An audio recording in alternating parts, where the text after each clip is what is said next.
Hello and welcome into today's edition of the Arizona State Sun Devils Insider Podcast. My name is Kevin Hicks and I'm the lead beat writer for Arizona State Sun Devils on SI. And I am so grateful to be joining each and every one of you today. It is a beautiful Saturday evening from the Tempe area in Arizona, obviously home of the Arizona State Sun Devils. And now we are just a week away from the Arizona State football season kicking off in full force in 2025. This is one of the most anticipated seasons in the history of Sun Devil football, as most fans are aware of. The Sun Devils are entering the season as the number 11 ranked team in the nation by the Associated Press poll and by the coaches poll. That shows that the college football world does have their eyes on the Sun Devils. The Sun Devils are respected for the most part, and Northern Arizona will pose an interesting challenge as a nationally ranked FCS program, but the Sun Devils have things under control, in my opinion.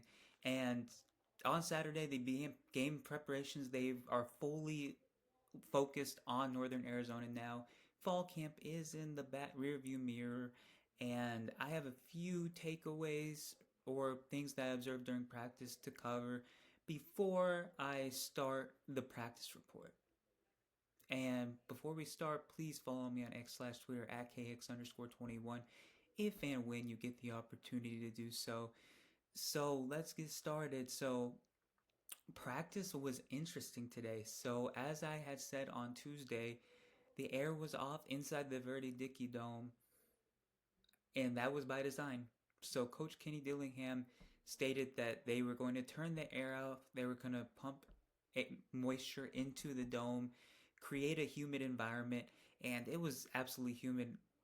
It was insanely humid in there. I'd say it was 60 to 65% humidity, and it was hot. So obviously that is a very heads up, very forward thing to do for the Sun Devils in preparation for playing in Mississippi State in Starkville, Mississippi, possibly even in Waco, Texas for the Baylor game in mid-September. That is part of what makes Kenny Dillingham a great coach. He is always thinking ahead. He's always thinking outside the box. And that's one of the other things. In the middle of practice, we received a slip with a statement by Coach Dillingham. The Sun Devils are incentivizing season ticket holders to attend all 7 home games in the 2025 season. And those that do will automatically get their names entered into a raffle to make a road trip with the team to a game in the 2026 season, among other prizes and awards for showing your loyalty.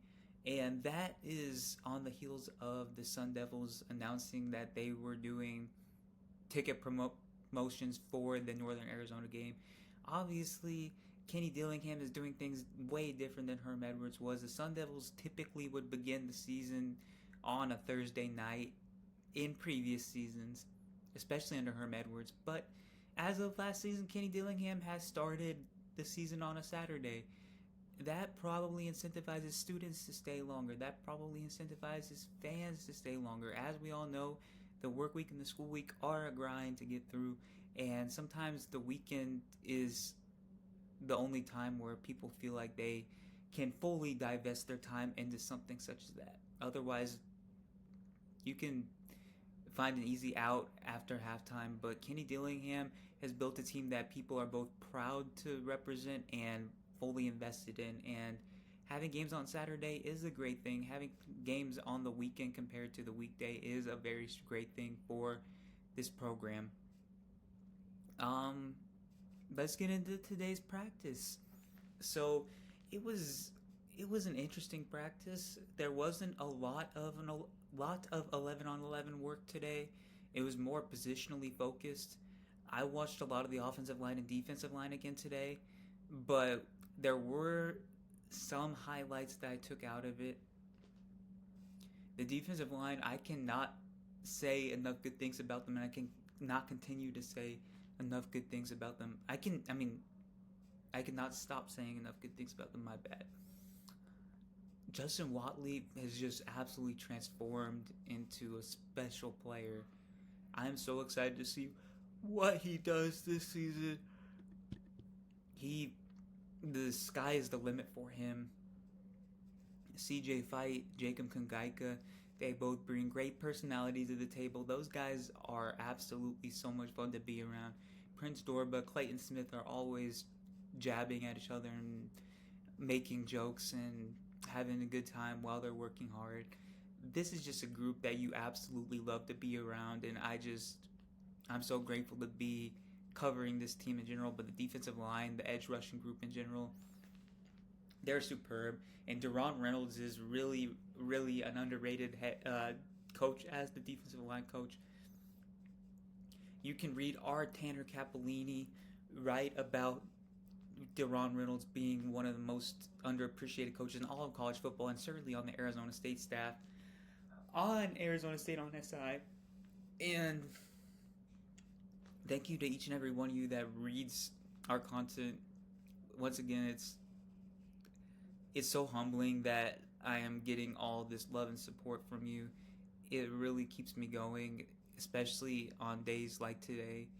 And yeah, so let's get into the parts of practice that I thought were particularly interesting. So the defense was once again active today. I'll have to go back into my notes, but there were at least 2 interceptions during practice. I can't remember off the top of my head what players they were, and I'm going to have to go back and look at my notes. But once again, the defense has shown a prowess to create turnovers. Brian Ward's defenses are notorious for being aggressive, for capitalizing on mistakes, for sending the house out and setting the quarterback up to make mistakes, and it appears to be no different this season. I really do believe, like I said in previous broadcasts, that Xavier Alford, that Keith Abney, that even Keyshawn Elliott could up their interception totals this season, could up their forced fumbles totals this season. I really do believe that this defense is fast, they're tenacious, they're smart, they're well coached at all 3 levels. And that is just something that's absolutely special. And on a different note, I know that Christian Hunt, I wrote about him being more good than bad during the scrimmage a couple weeks ago, last week.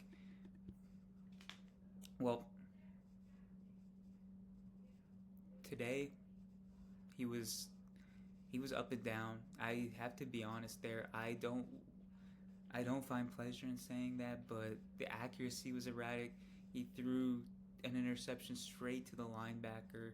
I want to say the linebacker was, I think it was one of the freshmen. I could be wrong. But he was up and down, and he's still in line to probably be QB3 because Michael Butter Tollefson took snaps with the 3rd team. But Cameron Dyer is really, we have to be honest, Cameron Dyer is the player that Arizona State absolutely wants to be the quarterback of the future, or at least give him the chance to be, with Jake Fede obviously committed to Arizona State as well. But he's just not ready yet. I saw Dyer doing off-field agility drills at practice on Tuesday, and he was doing pretty well through them. He was throwing the ball well today during practice, but it obviously needs at least another 3 weeks to a month to get back to be fully cleared. And he's probably not going to play this year, if we're being honest. I'm not even sure if anybody other than Jeff Sims is going to play in the Northern Arizona game. We shall see. But overall, I continue to love what I see from Arizona State. I believe that Kenny Dillingham, Marcus Arroyo, and Brian Ward are saying all the right things.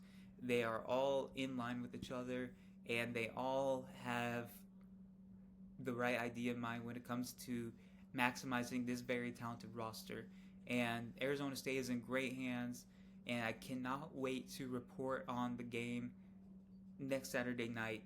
And that will be so fun, having my debut as the lead beat writer for ASU on SI. And I'm so looking forward to doing it. I keep going because of each and every one of you that supports me, and I can't stop thanking you. that's all for today. Thank you so much for tuning in today. I will see you tomorrow.